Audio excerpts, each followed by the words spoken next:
Hello, and welcome to another ohmTown Daily News Show. This is for November 18th, 2022. I am Mayor Watt. Let's get into the news.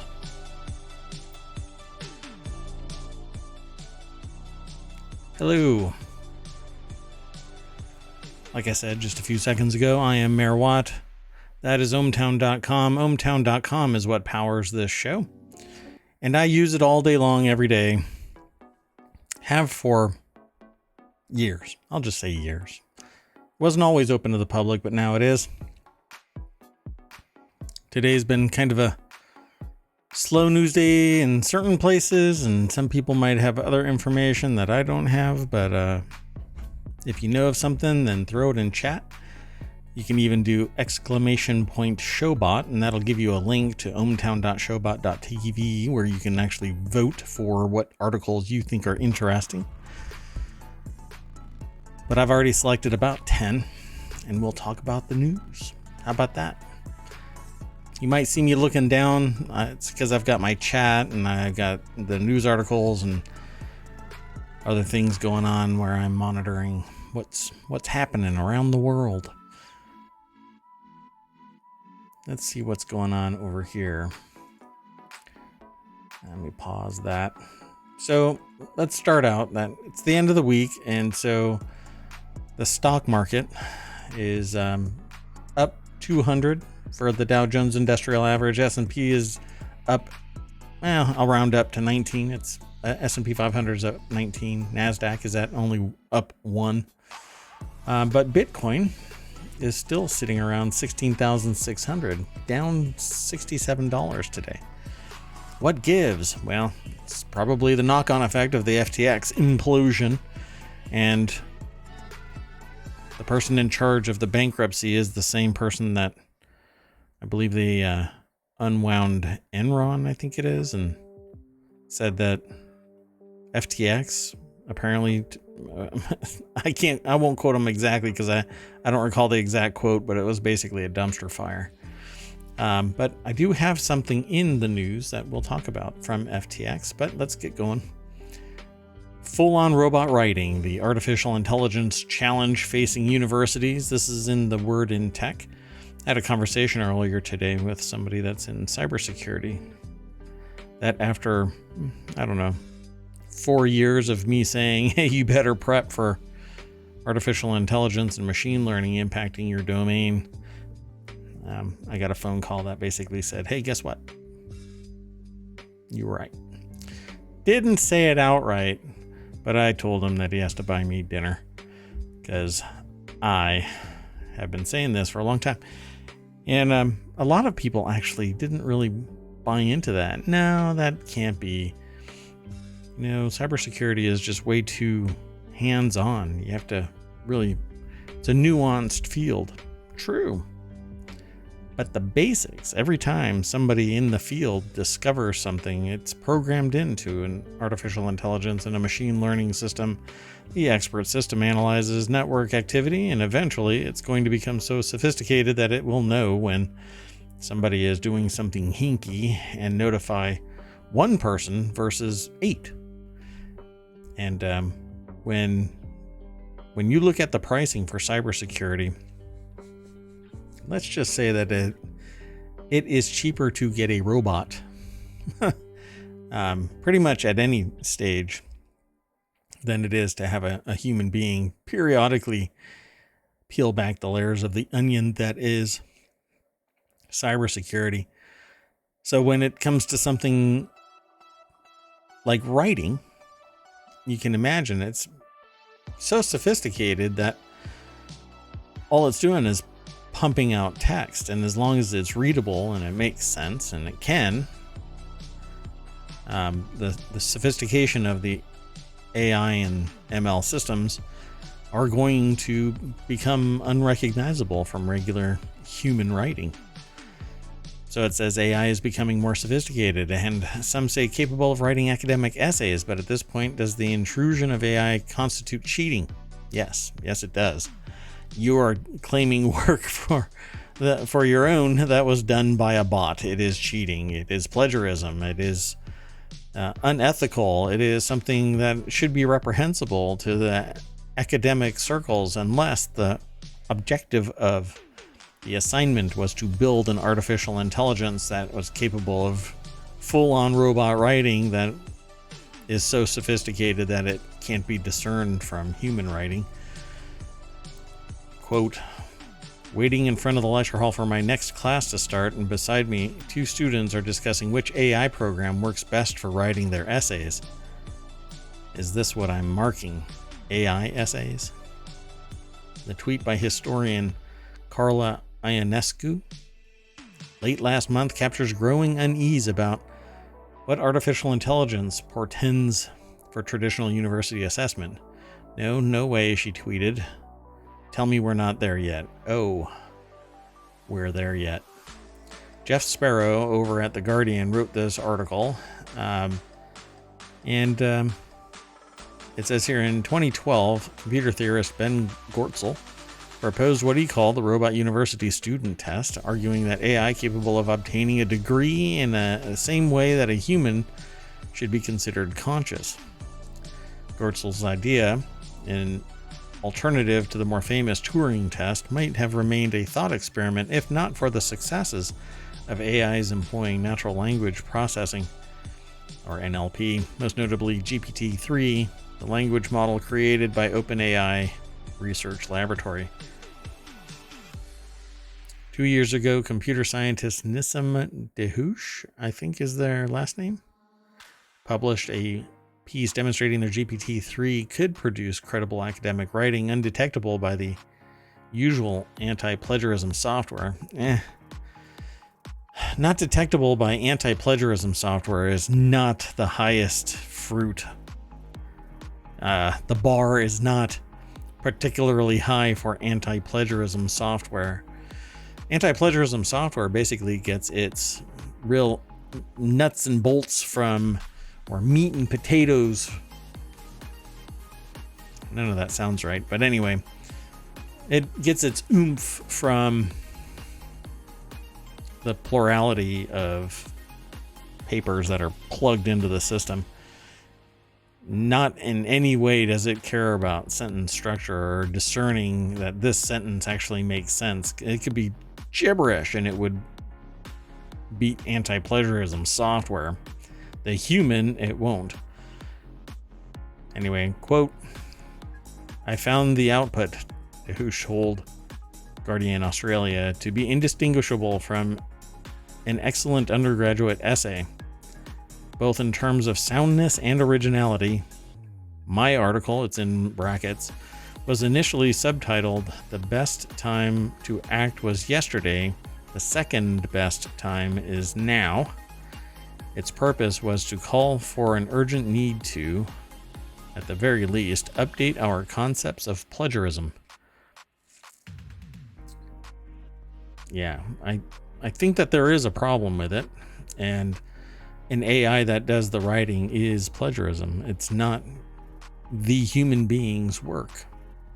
Regardless of how many inputs they put into it, it isn't their academic writing. Every single word needs to be written by the author of the work, not an algorithm, not a machine learning system, not an expert system, and quoted where there is something quoted needs to have a citation and other facts cited and the works referenced at the end of the paper or in the footnotes or wherever, depending on if it's MLA or APA or Chicagoan or whatever. Anyway, cognitive offloading, he explains, is when you use a tool to reduce the mental burden of a task. It can be as simple as writing something down so you don't have to try to remember it later. There have long been moral panics around tools for cognitive offloading, from Socrates complaining about people writing to pretend they knew something, to the first emergence of pocket calculators. That is not even remotely the same as an entire bot writing papers. This is not cognitive offloading. Oh my God. All right. The occupations for which universities prepare students will, after all, soon also rely on AI and the humanities, particularly affected. Take journalism, for instance. A 2019 survey of 71 media organizations from 32 countries found AI already a significant part of journalism. Yes, but that isn't the academic environment. Deployed for news gathering, say, sourcing information or identifying trends, news production, anything from automatic fact checkers to algorithmic transformation of financial reports into articles, and news distribution, personalizing websites, managing subscriptions. In all of these cases, regardless if it's an AI that's actually writing the stuff, then it should identify. It would be unethical to claim it as one's own if it is written by an AI, regardless of the inputs. Fine. Inputs provided by this human being, but it was written by this AI. It's ridiculous any other way. Am I all for this? Absolutely. Cognitive offloading? Absolutely. Get a better calculator. Unless you are in the midst of brain surgery, and even then you have an assistant that can go off and find copious amounts of information that can provide you with subject matter expertise so that you can make your next cut more accurately. But and here's a big but. And in no certain terms are you supposed to write a paper using an artificial intelligence and then claim it as your own. You should always be able to go off and find the answer, whatever the answer may be. That's cognitive offloading. That is going out and finding the information, because you can only really store so much. For most people, you can stick it in there, but your recall may suffer and you may not get that information back. It's in there, but your recall may not allow you to pull it back. And some people just have better retention and recall. It's the human condition. So I'm not against AI. I'm not against ML. I'm not against cognitive offloading. I'm not against a brain surgeon actually going out and finding material while he's still doing, hey, I took that dude's, cranial cap off and I'm looking at a brain and it doesn't look like the brain that I was looking at in the MRI. I better do a quick Google search, right? I'm sure he doesn't do Google searches, but go find perfect information. That would be awesome. We are way beyond siloing information in one's head. No longer should it really be, oh, look, this mathematician is the one that figured out how to do this, so let's have a competition between this mathematician and this other mathematician so that they can get the position, because there's only one position. It really shouldn't be like that. It should be, are they a great instructor? And let's not get into the minutia of the academics, but let's just say that anything other than giving credit to the AI, if it's created by an AI, it's unethical and it should be deemed plagiarism. Let's move on. I can stick in this article for a long time, but follow the link. Go to ohmTown.showbot.tv and go and look at the links and follow them. Check out the article that's on the other side and come back and talk to me. Every day, 6 p.m. I'm here right now, chatting it up. Hope to see some people. I don't give much warning that I'm about to go on the air, and I definitely am here only an hour or until I'm done with my last article. That's about to change. The next article is in Smack Talk. VMware Fusion 13 adds Windows 11 virtualization for Apple Silicon Macs. Macs using VMware Fusion 13 can now run the ARM versions of Windows 11 on Apple Silicon in a virtual machine that has support for OpenGL 4.3. Ta-da! If you want to run a Windows virtual machine on a Mac, now you can. But it's a virtual machine. This is what I love about virtual machines in general.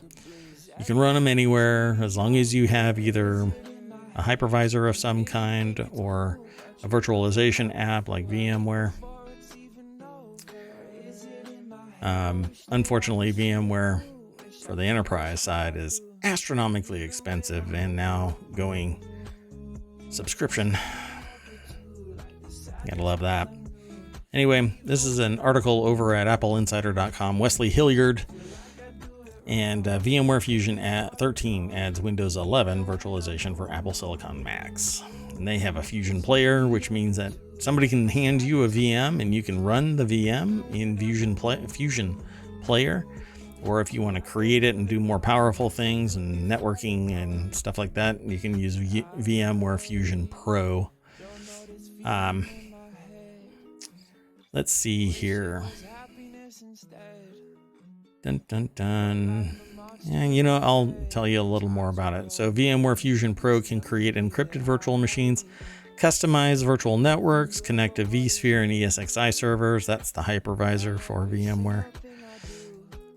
That's the on metal. You basically boot to that and then away you go with a bunch of virtual machines. Create linked clones, create full clones, and use remote vSphere host power control. VMware Fusion Player lacks those features but can still create new virtual machines and use 3D graphics. And that's kind of the main thing.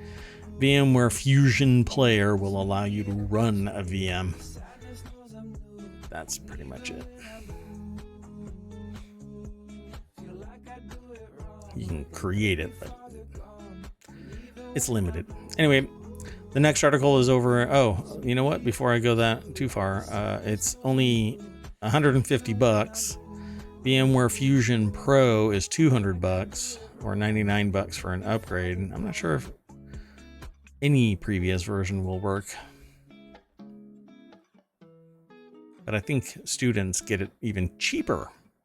Look for a software store attached to your college, university, and you can probably get it cheaper. The next article is in the Warcrafters channel. Blizzard says, "Come back in, the water's lovely." I've heard that before.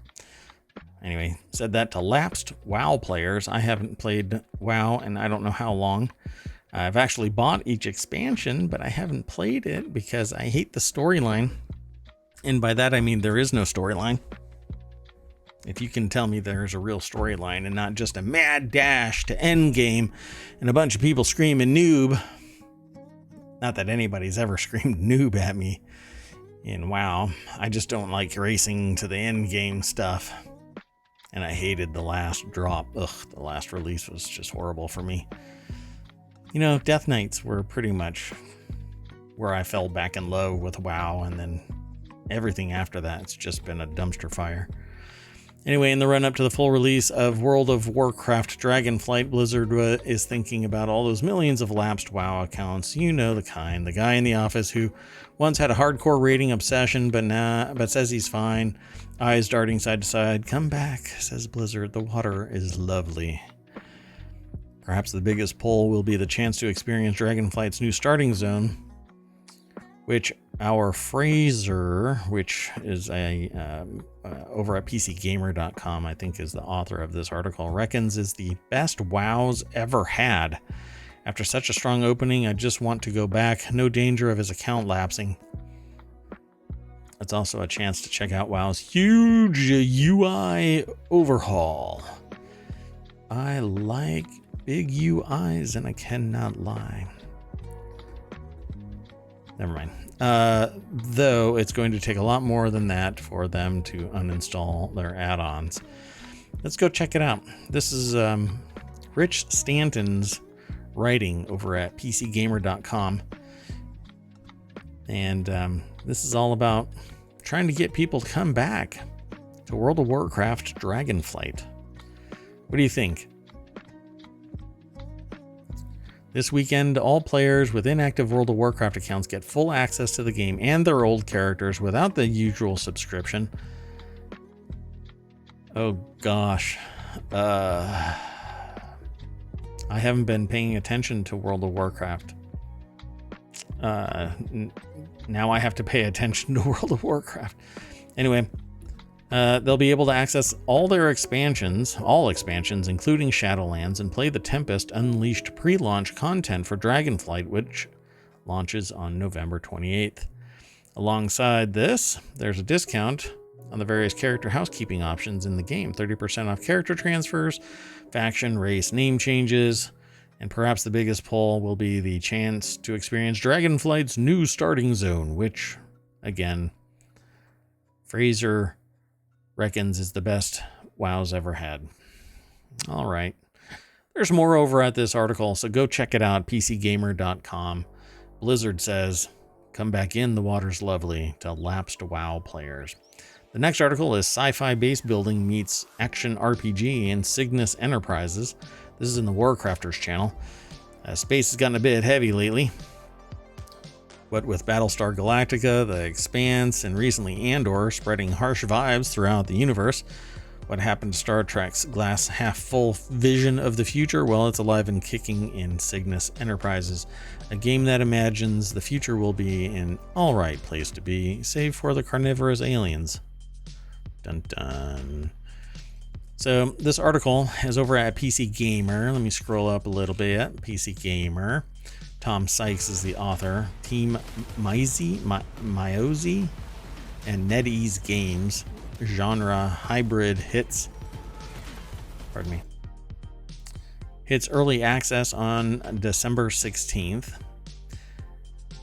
So the game takes place on a lush alien planet, one with a teeny bit of monster problem, but with beautiful tropical scenery and bountiful resources. So what else? Playing in a top-down view, you'll spend half of the game constructing and placing facilities. So it is a base building survival game. You'll have to resource gather, you'll have to kill monsters, and you'll build your colony. Pretty neat. The graphics look pretty good. I think that I'll end up getting something like, I'll probably end up getting this. I may not stream it because I don't have ample time. But next year, guess what? That changes. It does. It really does. So go put Cygnus Enterprises on your wish list.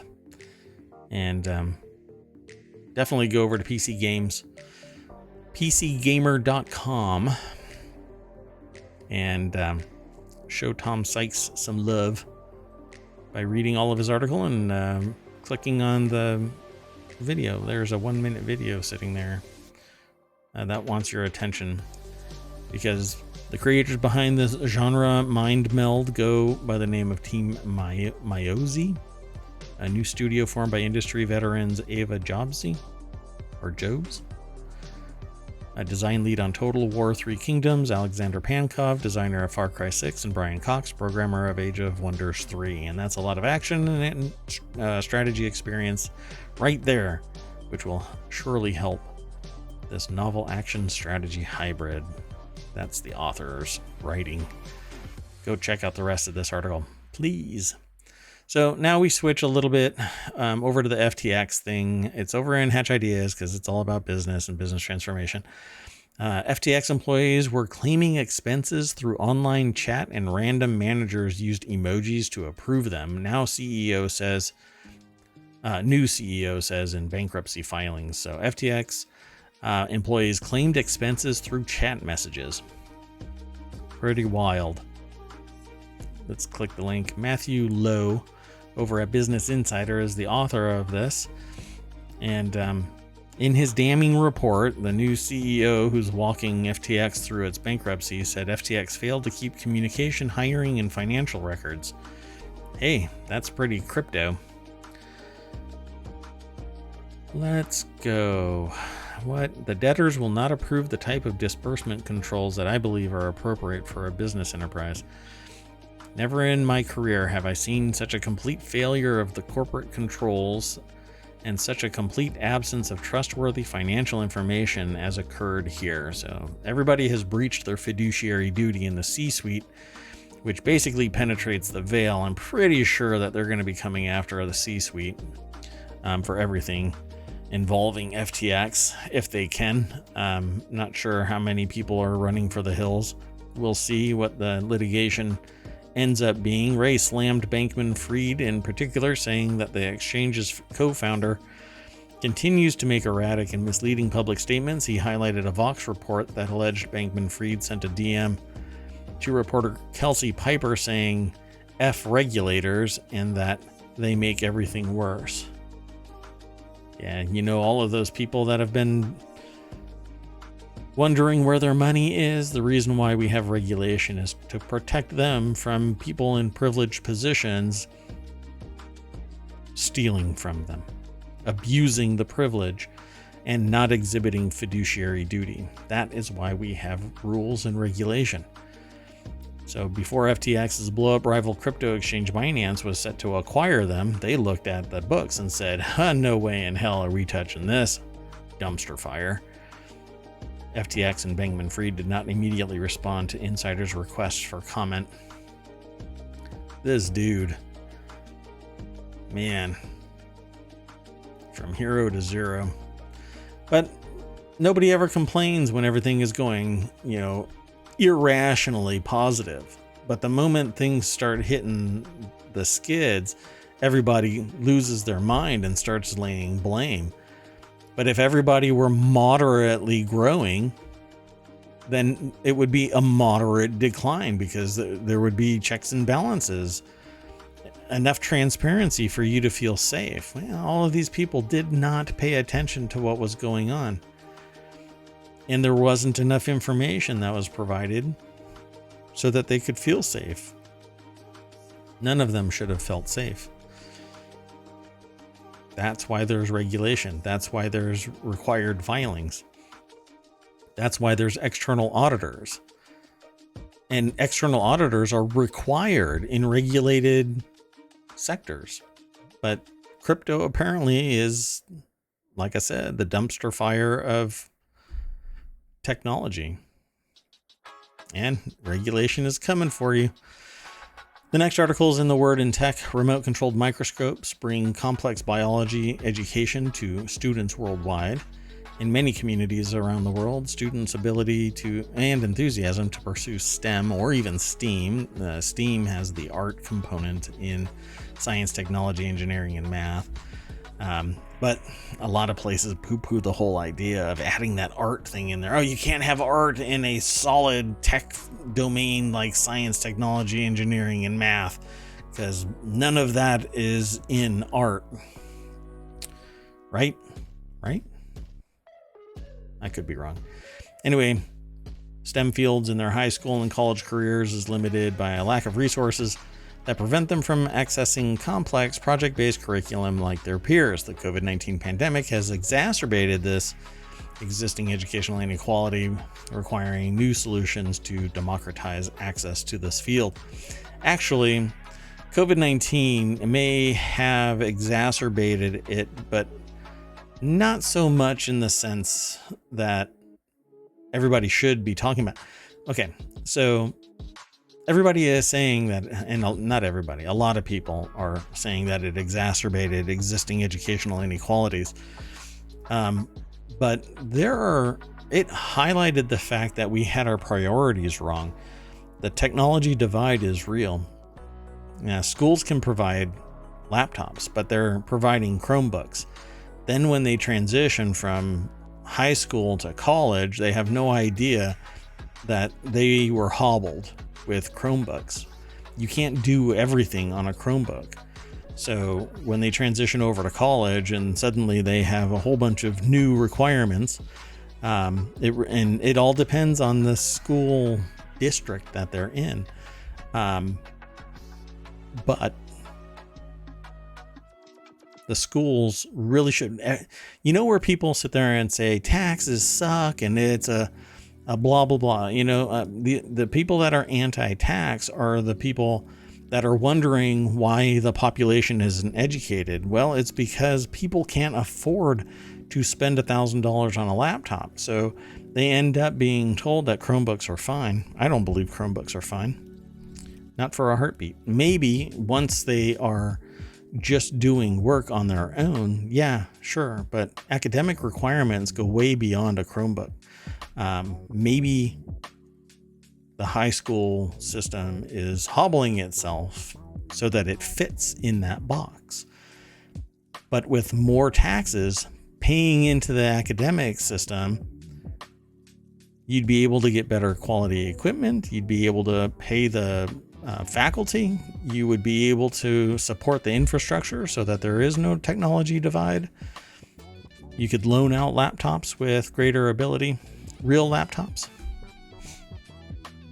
So it didn't really exacerbate existing educational inequalities, because they're not educational inequalities. They're fiscal.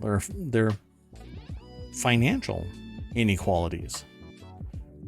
It has nothing to do. Education is limited by the amount of resources that are provided by the state, and the citizens have to pay on top of that. And in many cases, the teachers are paying on top. Yeah, my voice just cracked.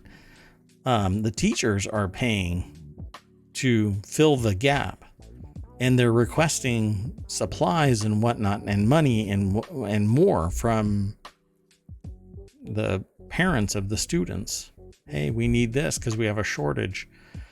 Pay your taxes, folks. You want a better educated populace that finds options and doesn't turn to criminal activity and doesn't turn to lashing out because they have no other options. A lot of people don't even have coping skills taught to them by their parents or the school system or society. And you end up with criminal activity. And this should not be news to people. Well, again, associative thinking links one thing to another, to another, to another. And it's all a logical row of processes. And it's still, one end is connected to the other. Remote controlled microscopes can allow someone to learn in a remote location. All they need is access to it, right? And that can change someone's world. Go visit a classroom where you have an engaged teacher or professor, and you will see that just driving the idea of something like this into their worldview, just saying, hey, you can use a microscope or view a microscope from around the world. By the way, I actually have a channel that's part of ohmTown, actually the parent company of it, wherein the intent is to stream a 24-hour a day, 7-day a week microscope. Right now I have a sand table that's running 24 hours a day, 7 days a week, over at Waffleton Adventure Company here on Twitch. There's a longer story there, a whole plot line that is forming. But anyway, it's the same exact thing, right? So in many communities around the world, students' ability and enthusiasm to pursue STEM fields in their high school and careers are limited by a lack of resources that prevent them from accessing complex project-based curriculum like their peers. So a new study in the journal Halion details this novel and scalable framework for bringing project-based STEM education to students who otherwise would not have access. UC Santa Cruz researchers have developed a method for using remote-controlled, internet-connected microscopes to enable students anywhere in the world to participate in designing and carrying out biology experiments. Somebody has to be there to put stuff on the platen, but other than that, and you have to worry about the heat. Depending on what it is, if it's an LED lit microscope. Yeah, this is interesting what I'm looking at. Really cool. There's a picture here of Elizal High School students on a visit to the Live Cell Biotechnology Discovery Lab. I would assume at UC Santa Cruz. So it says here, taking an internet connected camera and putting it in the viewpiece of a microscope is something that a lot of labs could do, said Pierre Bowden, a computer engineering PhD student at the Baskin School of Engineering and first author on the paper.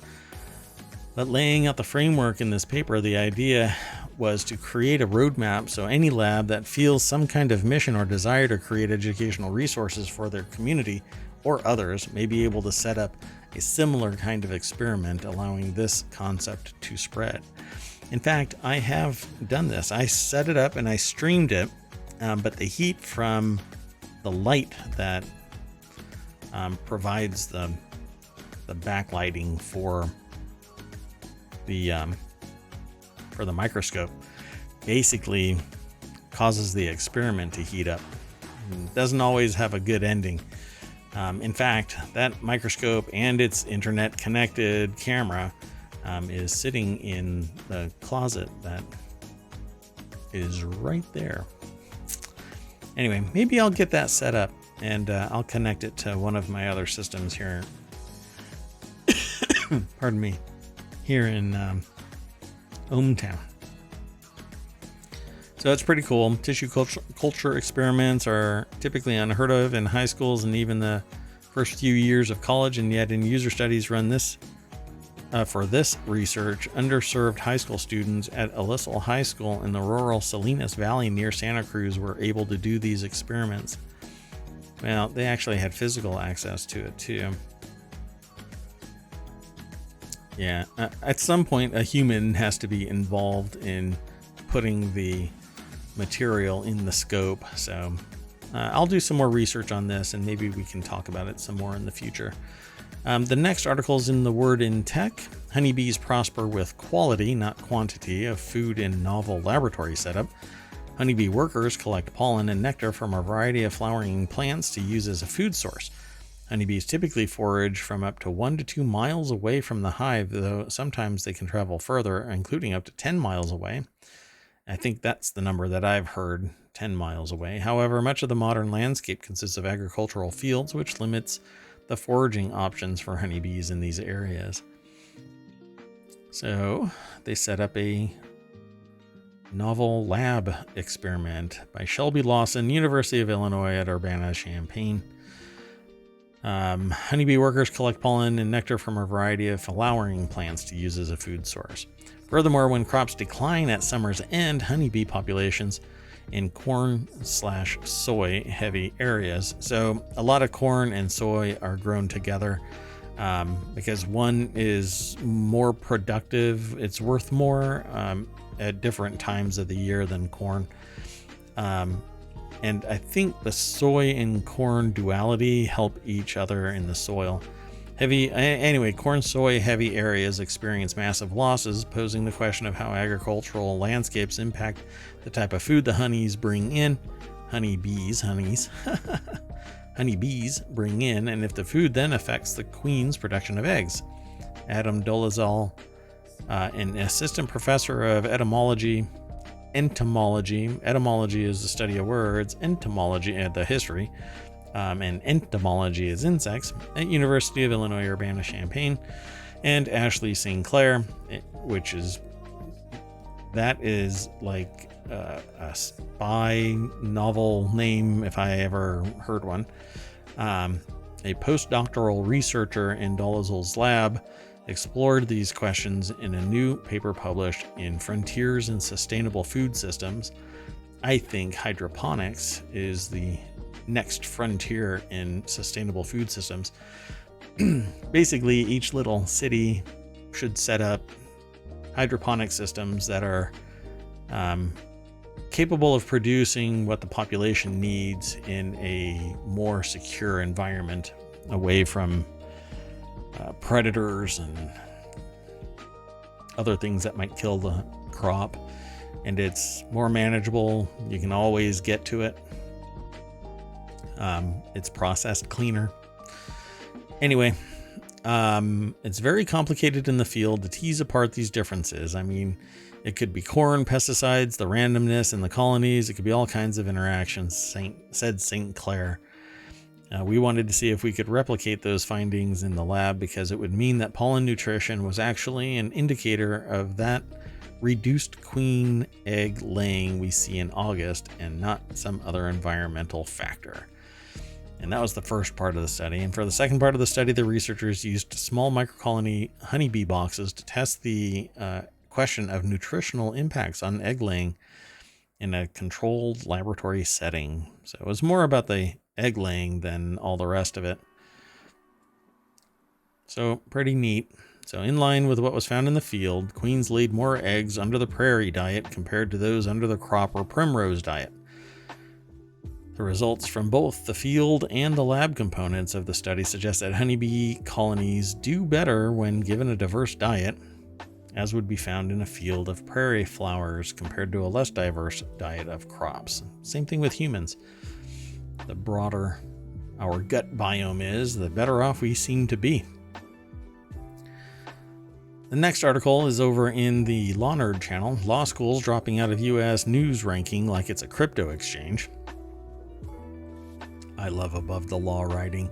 That's where this is sourced from. Joe Patrice writes, law schools dropping out of U.S. news ranking like it's a crypto exchange. Everyone wants out these days.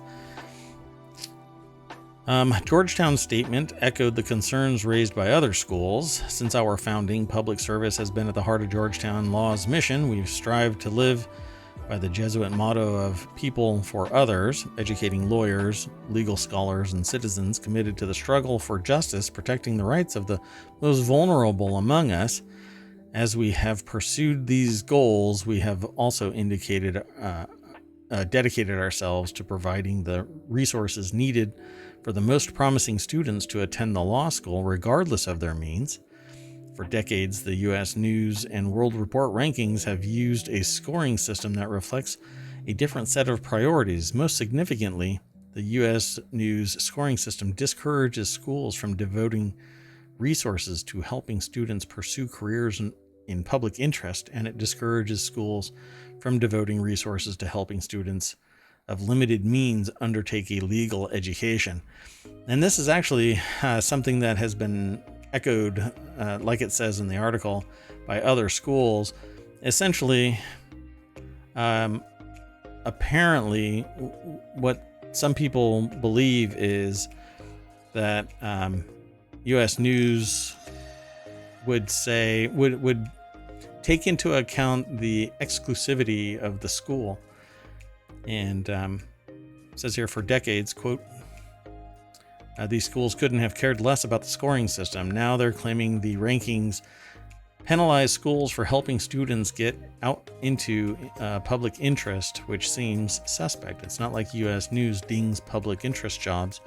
They count for U.S. News just as much as any other legal gig. What bugs the schools is that USNWR doesn't count school-funded public interest jobs, which it shouldn't. If schools could put students on the payroll to juice employment statistics, then schools would immediately shell out to get 100% employment rate and then drop the grad as soon as the 10-month reporting period ends. Well, those summer gigs don't pay well. So is it just a misperception? There's a lot more to this. The more compelling argument for the school is that the rankings encourage higher tuition by considering per student spending and create perverse incentives by weighting GPA and LSAT inputs rather than professional inputs. And the author says, alas, that doesn't sound as noble as pretending the law school are on the cusp of solving the access to justice gap if it weren't for those meddling kids over at US News. Yeah, I don't think that this is as simple as what the schools are saying, but it's pithy to say we blame US News ranking system. So we'll see what happens. Ultimately, are people choosing their school based on the U.S. News and World Report school rankings? I don't know.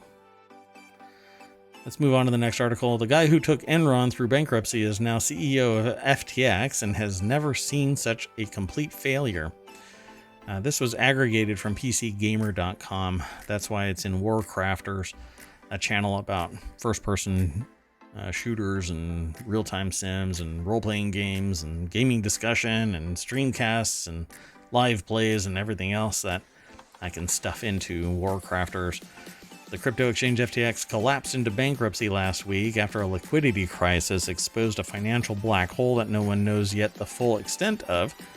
As the recriminations begin in the crypto world, the man who's been charged with overseeing FTX's bankruptcy and working out just what this company has been up to reckons this is even worse than Enron.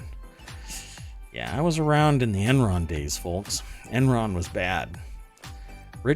Rich Stanton is the author of this article. The company was apparently buying holiday homes in the Bahamas for execs. If you want to end up in jail, pierce your fiduciary veil. So the C-suite has a fiduciary duty to mitigate risk and not expose the company to all kinds of legal action. And one of the fastest way to just come out swinging for litigation is commingle your funds and treat it as if it is just a stopping point for you to acquire your own personal goods and services and whatnot. And that's what it seems to be doing. People do this all over the place, and then they get caught and they end up in jail. And I'm expecting people to end up in jail. The crypto exchange FTX collapsed into bankruptcy. So somebody has to audit every single thing to find out what every single asset is worth, which means everybody in the C-suite is about to get exposed like, well, I'm not going to say what. So it says here, let's put this into context. That's what the author is saying. The Enron scandal was in 2001, the largest bankruptcy in U.S. history.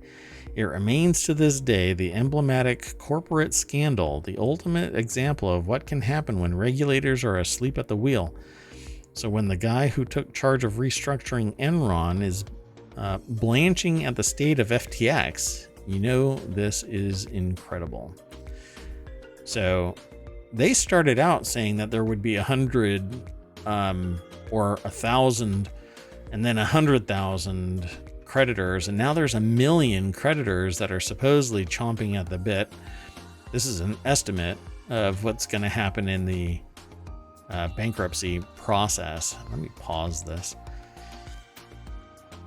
It says, going hand in hand with this, Ray notes the absence of lasting records of decision making, and that former CEO Sam Bankman-Fried often communicated by using applications that were set to auto-delete after a short period of time and encouraged employees to do the same.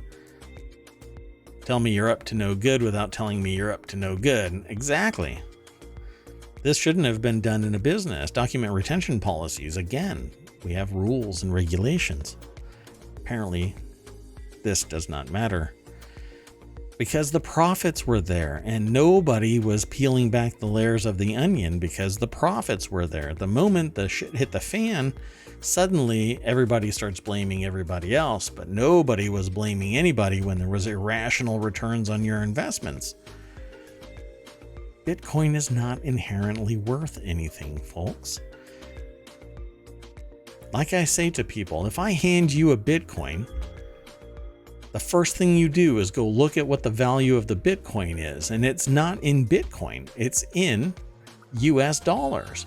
If I hand you $20, you know inherently what it's worth. $20.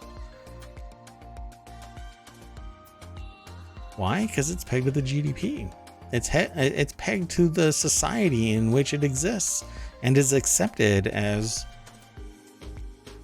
value. Crypto is just first mover, fear of missing out.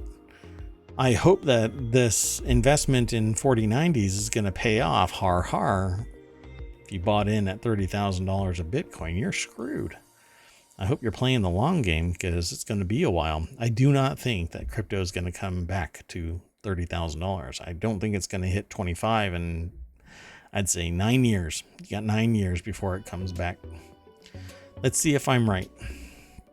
You know, it's in November 2022. Anyway, no, Bankman-Fried. The regulators are not going to make everything worse because you made it the worst possible thing. And they're going to be coming for you and all of the executives and anybody else that had knock-on effect of this, profiting from this. I mean, this is like 2000 all over again. It's amazing. It's amazing. Anyway, this next article I clicked on because I actually saw a news report about this that streamed to what amounts to TV today. This is in the Law Nerd channel, and it's from AboveTheLaw.com. A judge didn't believe lawyer had a stroke, but he did because no one fakes a stroke. So Joe Patrice over at Above the Law wrote this article, and it says the most obvious follow-up. So apparently what happened was this attorney had a stroke, notified the court via email because you don't call anybody anymore. You can't get a hold of a human being, and was held in contempt and reprimanded publicly because it was streaming online, and told the client that the attorney failed that client. Anyway, the client informed the court that he'd suffered a stroke, but the judge wasn't buying it and held him in contempt in absentia and pledged to report him to the state bar. The whole affair was captured by the media, camped in the courtroom for the high-profile trial. Spoiler alert, he had a stroke. Because of course he did. No one fakes a stroke. Not only are there a million more readily available excuses in the world, but it would commit the attorney to an unnecessarily complicated endgame of having to act out lingering symptoms for the rest of the trial, and it wouldn't make any sense. Anyway, I watched this report, probably the exact same one.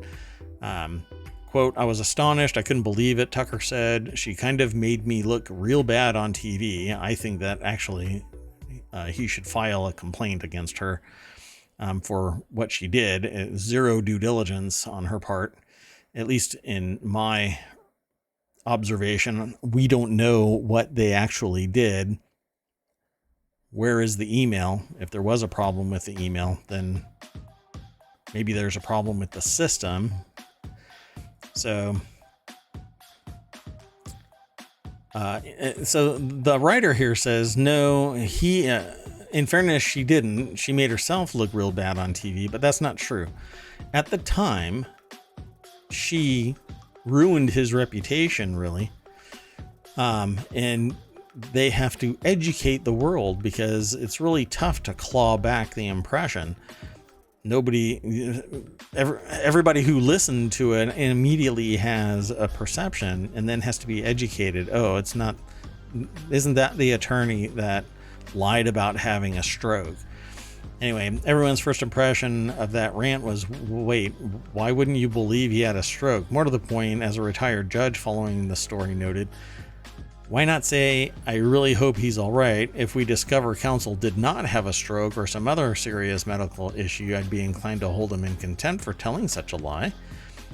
That is exactly what I said when I watched this news story. That why wouldn't you just do some due diligence, Immediately, in the courtroom, I would call. I would call the law office and go, where the hell is this attorney? They have a motion before the court. You need to get your butt out here. Get a stand-in, maybe. I don't know. Somebody that's versed in the court, in the trial. It can't be only one person, really, that has any idea where the attorney is. It says anyway, or maybe the judge just wants out of this case because that's most certainly where this is heading. Tucker told the press that he may file a motion to remove Malone from the case. I think that they should be removed from the bench, for crying out loud. They read the Personal Riot Act and impugned their integrity nationwide, online. While he's at it, he might want to consider a defamation claim. Indeed. Judges are generally immune from defamation, but that privilege assumes the judge is acting diligently and impartially. Yeah, not just diligently, performing some due diligence. This isn't diligently at all. I would be livid, but you know what? The legal system is quite fascinating. An apology from a judge is different than an apology from an attorney. Well, at any rate, that is today's ohmTown Daily News Show. Again, I am Mayor Watt, and that is ohmTown.com. And come on back tomorrow, 6 p.m. Eastern. I will be here streaming the ohmTown Daily News Show, and maybe this weekend I'll be playing WoW for a little bit, because I still dig WoW. I love its graphics, and I really do like creating characters and going out adventuring. And it's free this weekend, so go check it out. Okay, that's it. Bye-bye.